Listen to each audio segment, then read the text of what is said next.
Welcome back. Chapter 14. Fate was sitting in a corner booth at the lunchnet located at the address I was given. He watched as I entered. If he was surprised, he didn't look it. He was relaxed back in his chair, a half-eaten sandwich of some type in front of him. "Why are you soaking wet?" He popped a fry in his mouth as he pursued me. Not, "Why are you here?" or "How did you know?" Maybe even "Sorry, I'm a complete ass on so many different levels." The door guards are still a bit miffed over the hell. "Why didn't you tell me?" I yanked back the chair and made a horrible little squishy noise as I sat across from him. "He'll be here any minute." He pointed to his plate. "Want a fry?" I leaned across the table, ignoring the fry he picked up and tried to hand to me, trying to lull me into a side order distraction. Don't try and disarm me with fries. "It's just a potato." He dropped the offered fry onto his plate. "What do you know and why didn't you tell me?" My stomach growled. They certainly smell good, but I couldn't eat one now. "I don't know anything yet. I just got a glimpse." He shrugged and tapped a finger on the table. "I don't even know if it's your guy." I nailed him with an accusing stare but said nothing. "What do you want me to do? Drag you around on every vision I get just in case it ties in?" His eyes darted to the side as the waitress approached. "Just coffee," I said as she came to the table. Fate watched her retreat before he spoke. "I don't even know what this is yet." "Bullshit. You left me out on purpose. Me and you, we're partners. All or nothing. You want to suck my psyche dry, whatever exactly it is you do, for information and past life stuff, then you better be prepared to share." I might have ruined my hard-ass approach when I took a fry off his plate after my speech. I should have grabbed lunch before I left. "Fine. You go, I go. You know, I know. I just needed one more fry." "I get it." "Jesus, you're like a Rain Man. I tell you, if you promise to shut the hell up with the 'I go, you go' shit." Feeling smugly confident I gotten my point across, I gracefully ceded the floor so I could eat the rest of his fries. "I got a lead on this guy, and I thought he might be tied into this somehow." "How so?" I had trouble getting those two words out as one of the fries decided to put up a fight on the road to my stomach. "I don't know yet, or I would have said, 'I know you know.'" He mocked in a falsetto as he pushed his soda towards me. The Coke wrestled the rest of that stubborn fry down. "Why do you think he's connected to me?" I asked, now that I could speak easier. "Because you were there as well." "What was I doing?" "I don't know. Nothing really." He looked away, agitated at the question for some reason. "I don't get it. Was it a vision? Where was I?" "It was more dreamlike." He cleared his throat, looking everywhere but me. Was I talking to him or something? Why was Fate acting so oddly about a vision or a dream he had? "It wasn't that clear." "You don't need to get all testy. I just wanted some details." Sleeping on the couch was making his mood worse than ever. "I don't have any. Just follow my lead. No crazy moves or breaking necks. Agreed?" Now that he was calling me a murderer and murdering freak, he had no problem making eye contact. "No, not agreed.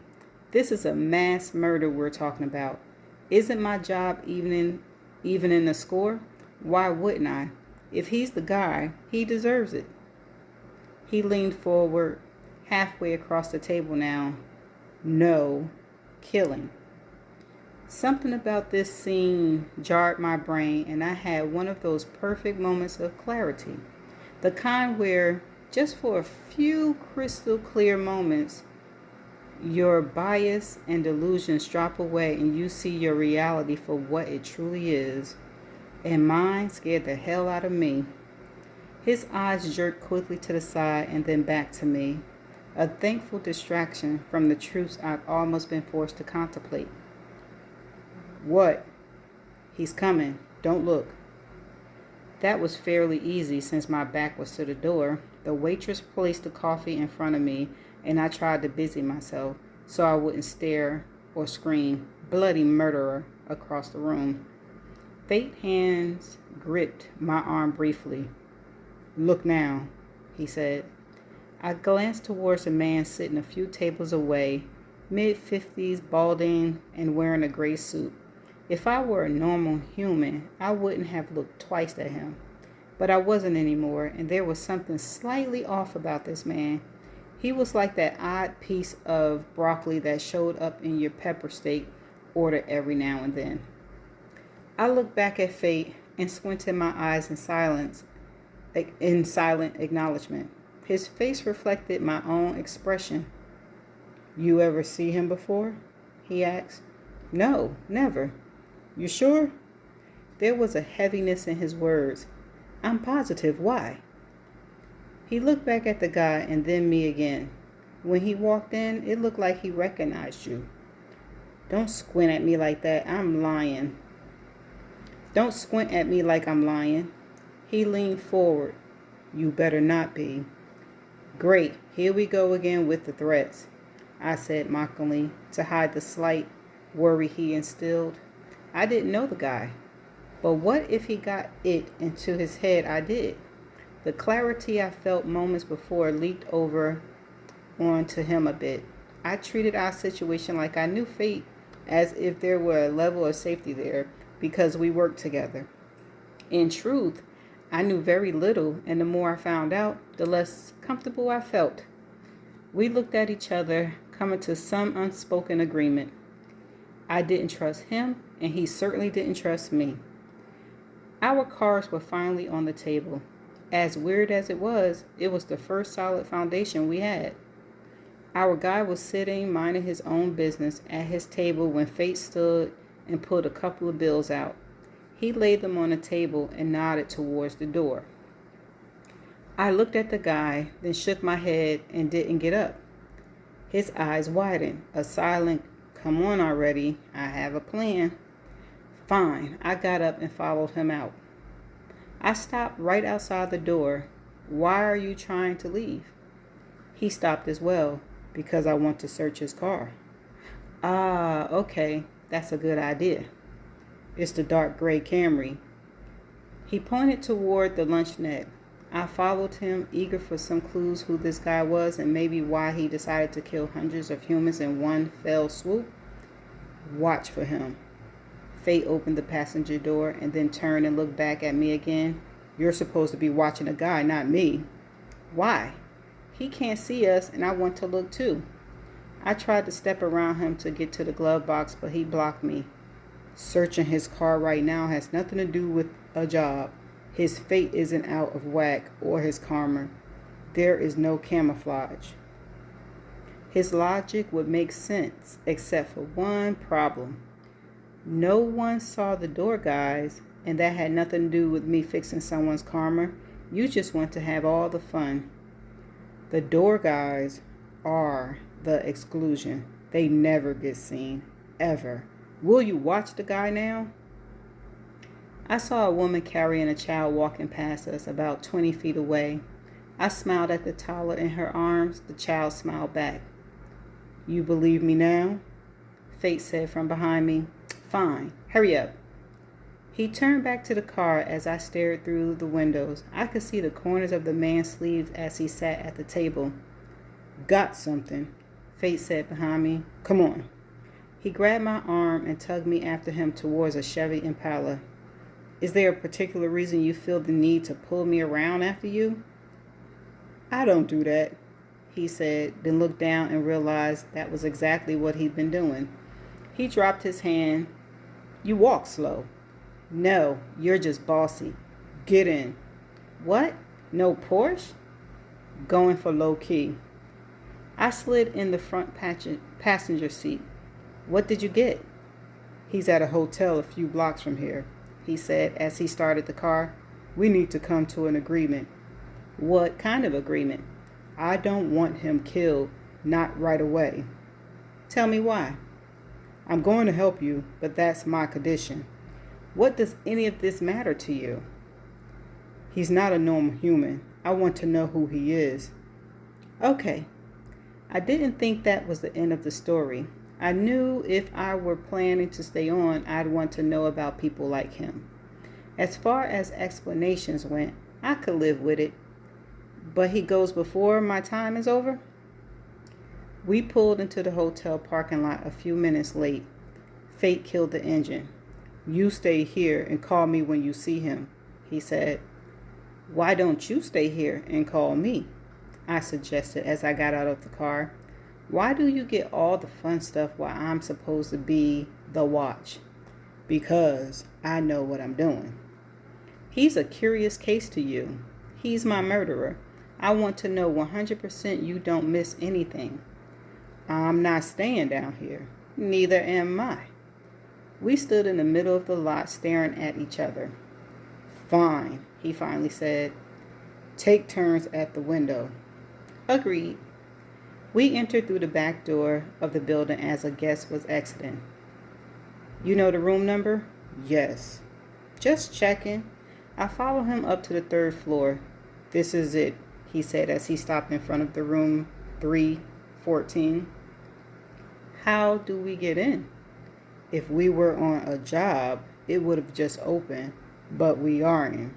Luckily, it's an old-fashioned lock, or this might have been a problem.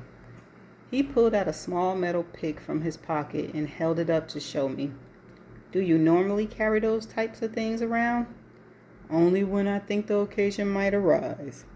I watched as he inserted it in the handle. He made a surprisingly quick work of the lock. The room was classic moderate hotel, from the prints on the wall to the patterned coverlet. The guy was neat. Not a thing was left out.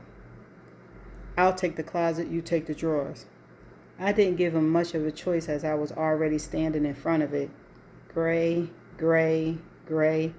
This guy sure liked his gray suits, or perhaps he just liked to blend. It was hard to tell exactly how long he was staying here since there were 4 suits. With 4, he could have brought a suit for every day or been having them laundered regularly because he liked to pack light. I felt in the pockets for any stray receipts but came up with nothing. A small safe was tucked into the corner of the closet, shut. I turned to where Fate was searching through the drawers. Got any tricks for safes? He turned to answer me just as we both heard a sound in the hallway. His eyes stared at mine, as if of one mind. We were packed into the closet together less than a second later. Now, if we had just played nice and one of us had actually taken window duty, this all could have been avoided. But neither of us wanted the shit job, and as penance, we're forced up against each other in a goddamn closet. It was easier and worse for me. Being smaller and shorter, I could stand normally. It was worse because Fate was taller and larger, and in order to fit, he was wrapped around me. The door closed, and any squirming or shimmering either of us wanted to do was frozen. We left the closet slightly ajar as it had been when we got there. It cut back on our room, but also let us hear better. Keys were tossed onto the hard surface, skidding slightly as they landed. A few steps further, and a jacket was being shed. The springs of the bed compressed and shoes dropped, one after the other, to the floor. The TV was turned on. The only bright side was he must have had bad hearing because the volume was turned way up. This had the potential to take a while.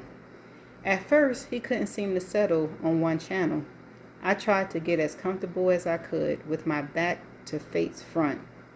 His left arm was around my waist simply to avoid having it bang into the closet door.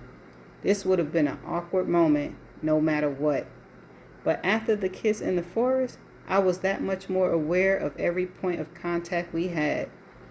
The way his forearm grazed the underside of my breast, or when he shifted and I caught a graze of his stubble jaw along my neck. It still might not have been that bad if the moaning hadn't started. Porn, and from the sounds of it, classic 80s stuff. Please tell me this guy was not really going to watch porn right now. I shook my head and looked up. I only saw the closet shelf, but it would have to do. This is payback for the forest, isn't it? I mouthed the words, barely a whisper escaping. I was pressed up against a guy I barely knew and didn't exactly like. Of course, this didn't seem to deter my attraction to him against my better judgment. At least it was dark, so he couldn't read the unease all over my face. Who are you talking to? His lips were right near my ear as he whispered, causing a funny reaction through my body. No one. Shh. I felt him try and shift his large frame away from me, but there was nowhere to go, and he ended up closer, if that were possible. This set off my own tight space maneuvering. Stop squirming. His arms tightened around my waist. Great. More contact, just what I needed. I'm uncomfortable, I replied. The sound of the moans and accompanying music shielded our own noise. Stop. There was a husky edge to his voice that made me think he was becoming agitated. Like I wasn't. I'm claustrophobic. I'm doing the best I can. It felt like he was actually holding me closer, but it was probably just my heightened awareness of him, which I wouldn't have had if he kept his hands to himself the other night. Okay, that was a lie. I was always aware of him. It was just worse now that I had a feeling sex with him would be as good as I suspected. Fate was like getting a big present with a bow and finding out the gift inside lived up to the packaging. I've received big presents before. They always never measured up to the hype. She's slick with it. Fate was moving behind me, trying to rearrange again, but every shift seemed to bring him in further contact. His thighs were against mine, and I felt his breath along my neck. If I hadn't heard him rejecting me with my own ears, I would have thought he was doing it on purpose.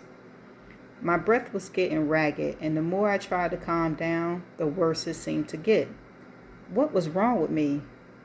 Not dead even a month, with a fiance and a family left behind grieving, and I'm ready to play 7 minutes in heaven with the first hot guy I'm near.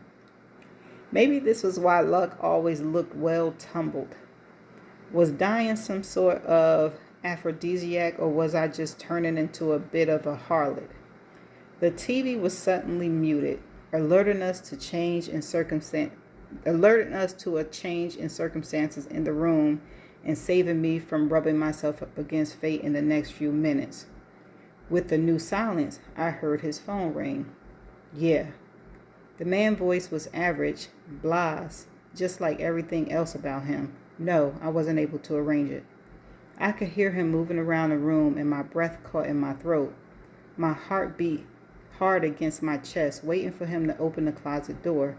I felt Fate's hand shift slightly, as if trying to gesture it was okay, which seemed so out of character for him, because this isn't as easy as the other.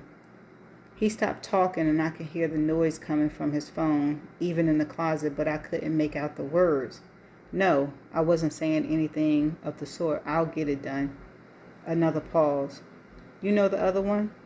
She was at the cafe, but I didn't approach her. There was a guy with her. What? Fate's hand shifted and his arms tensed around me, but it wasn't in reassurance this time. I heard the phone hit a hard surface and then some grunting that made me think he was bending over to put his shoes on. 5 minutes later, the door slammed again. I couldn't get out of the closet fast enough. I knew what that had sounded like, and I knew exactly what Fate was thinking. He let go of me, and I pushed out of the closet with him right behind me. You did know him. He was in my space with a very unsettling look upon his face. It was too close for comfort, and this time I couldn't stop myself from backing up. Didn't matter. He followed me anyway. I have no clue who he is. Why does he know you? I have no clue. Did you forget that I'm the one who wants to kill him? You're the one buying him time, not me. That isn't suspicious. There must have been 5 other couples there as well. It wasn't like the place was empty. Why do you assume he meant me? If you're lying to me, yeah, I know. All sorts of scary things will happen. If you think he's such a bad guy, why don't we at least try and catch him? Question him, something. There was a tense moment as he tried to stare the truth out of me, but I didn't have anything to hide. It must have shown. He relaxed a bit and moved a few feet away, accepted me at my word, but he still had to try and throw out another warning. If you covered that already. The last comment could have gone either way. I knew we were fine when he smiled. Fate moved to the window and stared down to the parking lot looking for him. I'm still not exactly clear on why we aren't killing him. Because I think he's working for someone. I want to know who. He can't talk if he's dead. I don't have a lot of time left. He's the one who killed me. How long am I supposed to wait? Talk about shady circumstances. Why do you keep trying to save him? I don't care who he talks to. If he's the one that did it, I want him dead. You seem to be taken to killing with surprisingly ease. He turned from the window just long enough to shoot me an accusing stare. My first assignment, you were there making sure I did a good job, which ended up with someone dead. Now I'm too eager? Make up your mind. You'll get your chance to kill him, just not yet. As long as I got him before I left, retired, whatever the hell they call getting out of this shit job, it didn't matter. He moved away from the window. He just walked out. Let's get out of here and see if we can tell him. I noticed he was giving me a wider berth than he had as we exited the room, or maybe it was me. I had so much up close and personal time, I needed a larger buffer than normal as we made our way to the parking lot. By the time we got down to the car, it was too late. He was gone. Fate scanned the parking lot. We lost him. Well, we'll just have to wait for him to come back. All his stuff is upstairs. I really should have eaten. I wonder what those snack machines had in them. He's not coming back. Fate was standing by the car, looking a little too agitated for my taste. How do you know? Did you notice the bellboy we passed on our way out? I nodded. I remember a guy, his early 20s, on our way out the hotel. What he's got to do with this? Because I saw an image of that kid emptying all contents left behind in that room. Are you sure? Why would you know that? I'm positive. He's going to get hurt in the process, break his leg because the elevators were packed and he took the stairs. While he's laid up for a couple of months, he's going to start playing online poker tournaments. In 10 years, he's going to win the World Series of Pokers in Vegas. I don't even have 2 weeks left, and I just lost my chance of taking this guy out. I stared at him over the roof of the car. You'll get another chance. Do you know that for sure? He paused long enough that by the time he said no, I already known the answer. I got in the car and didn't speak again. I was so consumed with fury, I couldn't verbalize it.